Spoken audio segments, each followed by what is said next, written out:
Hello, welcome to From the South. I'm Laura Prada from our Telesur studios in Caracas, Venezuela. We begin with our news. You stay with us.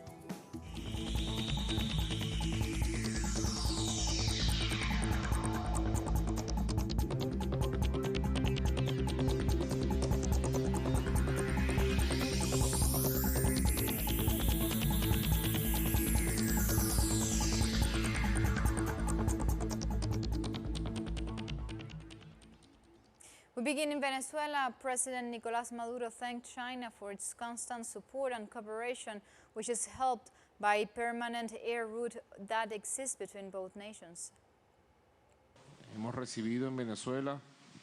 We have welcomed 3 planes from China with humanitarian aid as part of our cooperation agreements. China is helping more than 120 countries in the world with medical supplies and assistance. The first country of Latin America and the Caribbean to receive medical experts and scientists from China was Venezuela. They are welcomed by the warmth of the Venezuelan people, and they have given us scientific experience and knowledge, their smiles, love and solidarity. I want to thank the President of the People's Republic of China, Xi Jinping, our partner, for all the support he has given to our nation, to our people.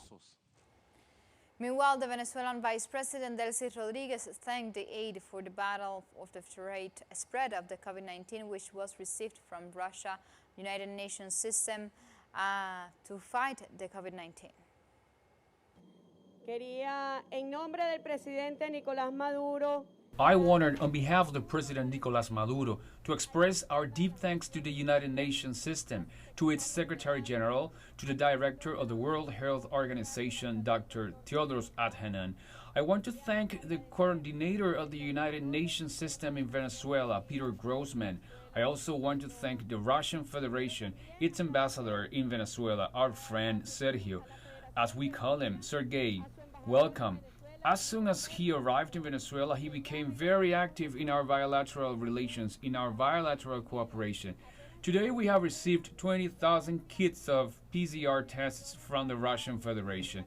As you will know, one of the highlights in this fight against the pandemic, in addition to the collective and social quarantine that is being complied with in Venezuela, is also the process of mass screening through PCR and rapid tests. And a group of Chinese specialists arrived in Nigeria on Wednesday to support the African country in the battle against the novel coronavirus. High officials received a team composed of 15 specialists who arrived in Abuja airport along with medical supplies. Nigerian authorities emphasized that the Chinese team will help advise and support local experts on the management of the pandemic. As of Wednesday, Nigeria reports 276 confirmed cases and 6 deaths. The Chinese government has sent health professionals and medical equipment across the world in solidarity with all people.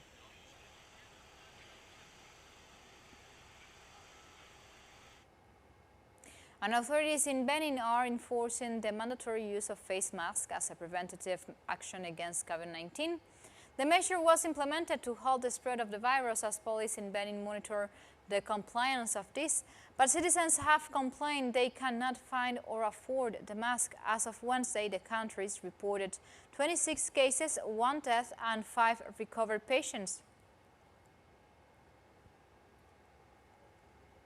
A mask can be worn 2 days in a row.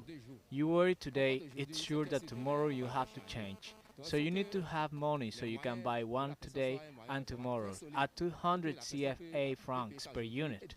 In 1 week you could spend 1,500 or 2,000 CFA francs. So it's really difficult and we have to go and get it from the street vendors. To our information, every pharmacy must have 1,000 face masks. The first time we had 300 and all of it sold out in under 3 hours. Yesterday we had 700 and that sold out in under 4 hours. There is a high demand but we are still waiting. And Liberia has declared a state of emergency and denounced a lockdown in the capital Monrovia. Movement between the countries, 15 counties, will be also banned from Friday night, and all non-essential businesses and government offices will be closed. Throughout this period, residents may leave home only for essential journeys, for reasons of health and food. which should be restricted to your local community only and be limited to a single person per household for a maximum of 1 hour. And Saudi Arabia announced a ceasefire in Yemen starting Thursday. The UN called for a halt in hostilities amid concerns of the COVID-19 pandemic. The Saudi-led coalition fighting the Houthi rebels in Yemen announced on Wednesday that its forces would begin a ceasefire starting Thursday, a step that could pave the way for the first direct peace talks between the two sides and that have been at war for more than 5 years. The ceasefire will last 2 weeks and that it comes in response to UN calls to halt hostilities amid the coronavirus pandemic. The ceasefire could be extended to pave the way for all the parties to discuss proposals, steps and mechanisms for sustainable ceasefire in Yemen. Afghanistan has released 100 Taliban prisoners, claiming they were among 5,000 detainees to be freed under a deal between the group and the United States. However, the Taliban said they have yet to verify those released were on the list they handed over to the Trump administration during the talks. Taliban withdrew a technical team to oversee the releases because of delay by the government. The U.S. Taliban deal signed in February also calls for the Taliban to free 1,000 government personnel they hold hostage.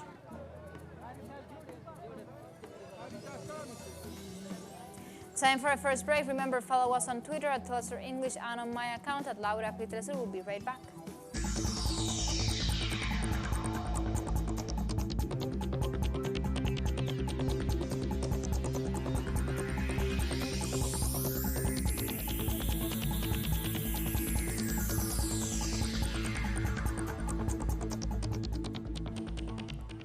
We are back with our news. In Brazil, a field hospital for people infected with COVID-19 is being built to assist those most needed due to President Jair Bolsonaro's mismanagement of the crisis. According to the health ministry, Brazil still does not have enough ventilators, intensive care beds, qualified personnel, and diagnostic tests to deal with the most keen phase of the coronavirus pandemic. Health authorities began to sound the alarm this week over supply shortages as hospitals face growing numbers of patients with COVID-19.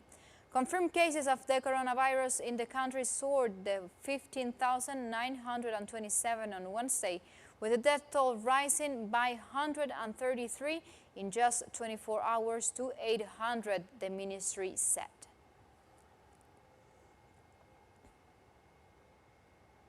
In El Salvador, the Red Cross has donated about 8,000 gallons of water in an effort to assist in the fight against the novel coronavirus.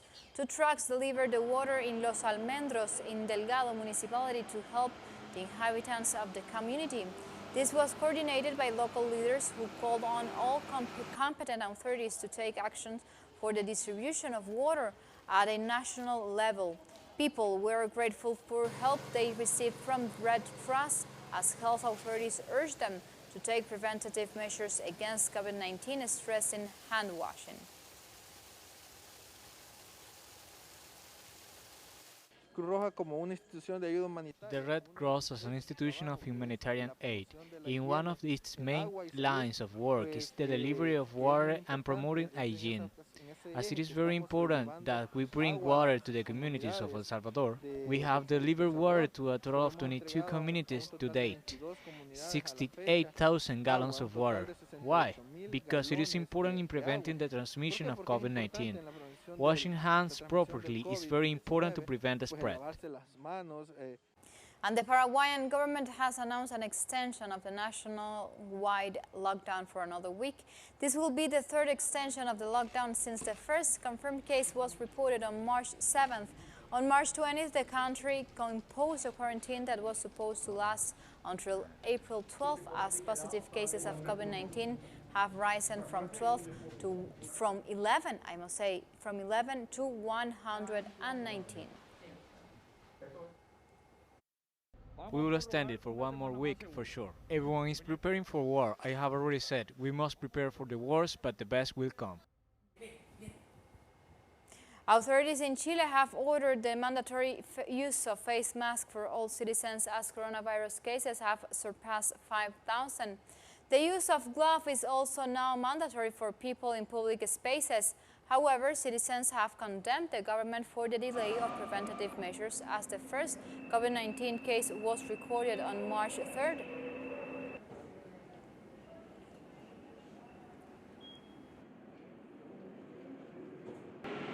It finally occurred to Piñera's government to put on masks, but this should have been done from the beginning so that we all not get infected. Jamaica's Prime Minister Andrew Holness has announced that the government will be extending the nightly curfew implemented to fight COVID-19 on the island. The measure started on April 1st and was extended to end of April 8th. It prevented the movement of non-essential persons between the hours of 8 p.m. and 6 a.m. The Prime Minister also said that other restrictions currently in place to address the pandemic, including working from home and the closure of all borders, will also be extended. Jamaica has 63 confirmed cases and 3 deaths related to the virus. And Trinidad and Tobago has recorded 107 COVID-19 cases and 8 deaths as the government continues to ramp up efforts to fight the coronavirus. The health minister warned citizens that the pathogen is evolving and asked the public to stay at home.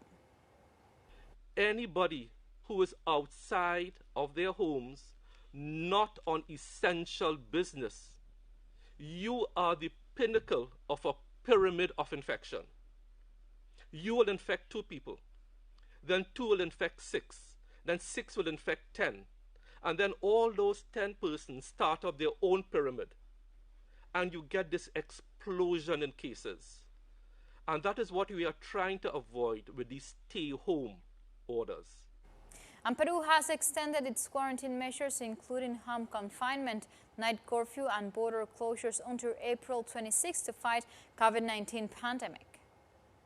We don't want there to be a risk that the great effort to end the state of emergency early than what professionals and experts actually recommend will end up reversing this situation.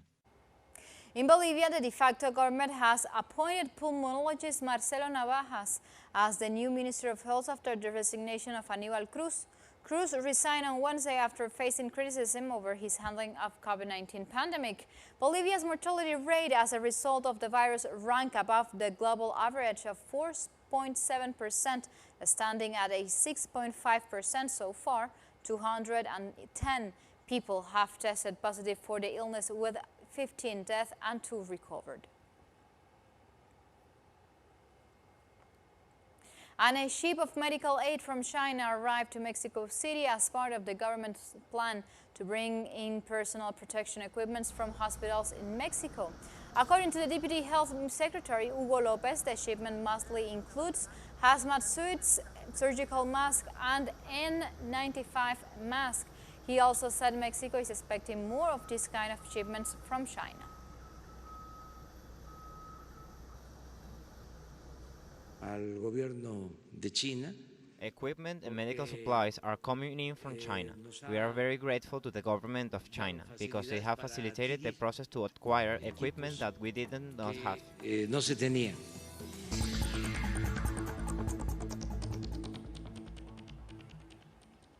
Back with our news, in United States, New York Governor Andrew Cuomo says the state saw its highest single-day coronavirus death toll of 779 people.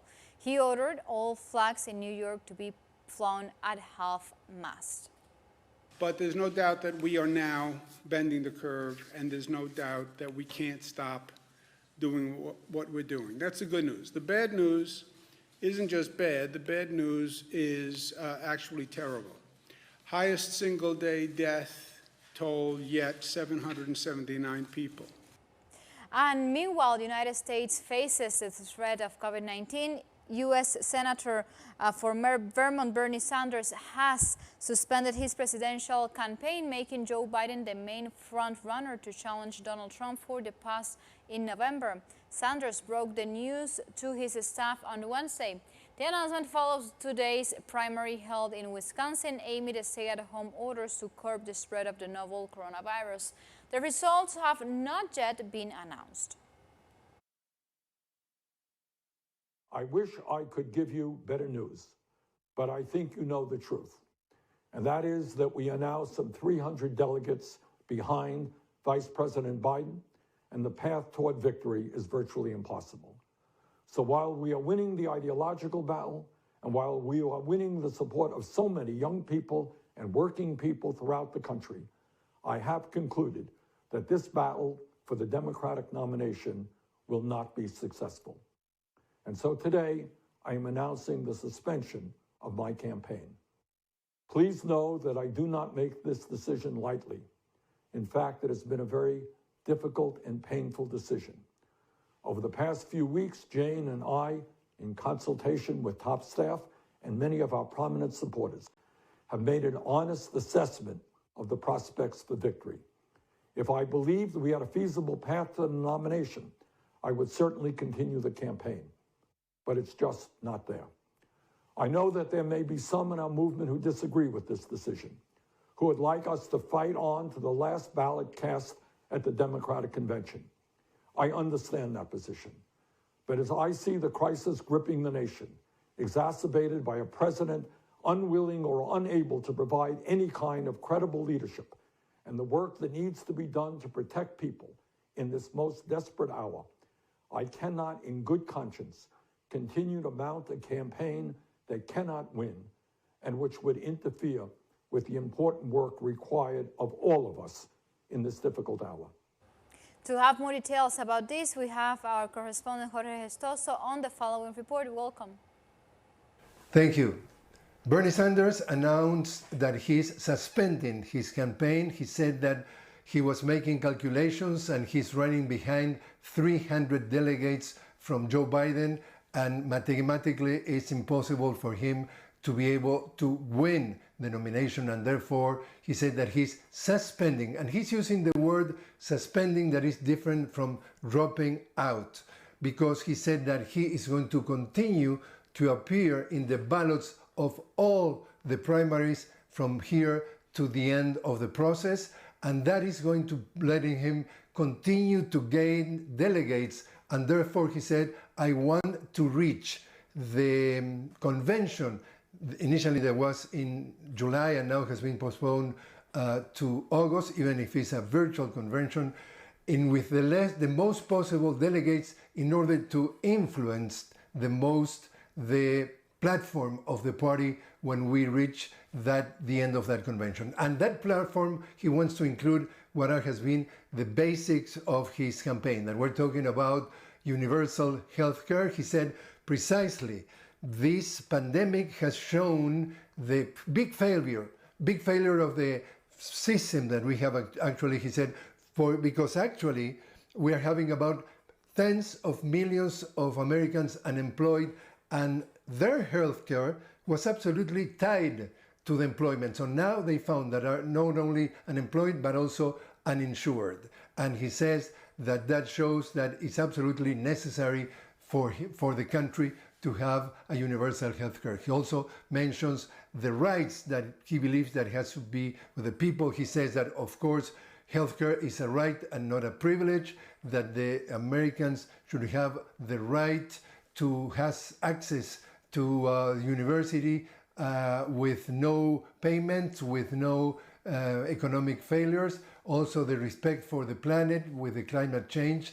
And also he said that he is leading a movement, not a political platform, but a movement that is multi-generational, multiracial, and he wants to continue that movement and bring it on. So he said, I'm suspending my campaign, but I am pushing for this movement to continue to go on and to reach then the Democratic Convention with the most strength, with the more delegates, and with the more people behind the movement. He praised Joe Biden. He said that he's going to be behind Joe Biden because he said that the most important purpose of this campaign is to beat what he called the most dangerous president in the history of the United States. That's how he defined Donald Trump. We get back to you now. Thank you, Jorge. That was Jorge Gestoso from Washington. And we move on. 16 hours long talks on a coronavirus economic rescue plan for the Eurozone worth up to $583 billion that have broken up without a deal. Negotiations were suspended between 19 finance ministers of the Eurozone amid divisions over the conditions that should be attached to credit issued by the European Stability Mechanism. Countries hardest hit by the COVID-19 pandemic, such as Italy and Spain, can draw on emergency credit lines and request about $259 billion in loans. Talks are expected to continue this Thursday.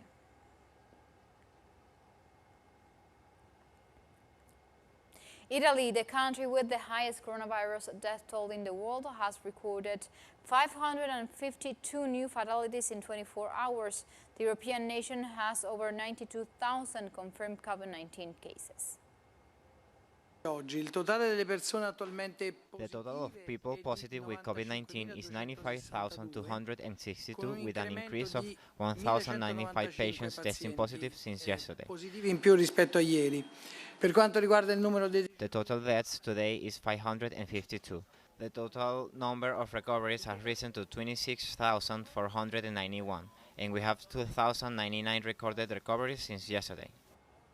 In Belarus, the president continues to dismiss calls for a curfew amid COVID-19 pandemic. This as the country recorded 205 new infections for a total of 1,066 cases and 13 deaths. We can see that all around us they keep spouting quarantine, curfew. It would be a piece of cake. We could do it within 24 hours, but what will we eat? It's no longer only a few officials from international organizations who are talking about famine in the near future, but everyone else is talking about it too, including yesterday's most developed, most advanced countries and their leaders. And Russia has announced measures to help businesses and people cope with the economic impact of the coronavirus crisis. This includes unemployment benefits unequal to the amount of the minimum wage and allowing small and medium businesses to reschedule their debts. Everyone who lost their job and applied to the employment service after March 1st. I propose paying unemployment benefits in April, May and June automatically and the highest bracket, which we have already increased, equivalent to the minimum wage of 12,130 rubles. Like this, we come to the end of this news brief. You can visit and find this and much more other information on our website, telesurenglish.net, where you can find this and much more other information. The invitation is made for you. You continue with us with Telesur, always together, connecting our global thousands. Until next time, thank you for watching.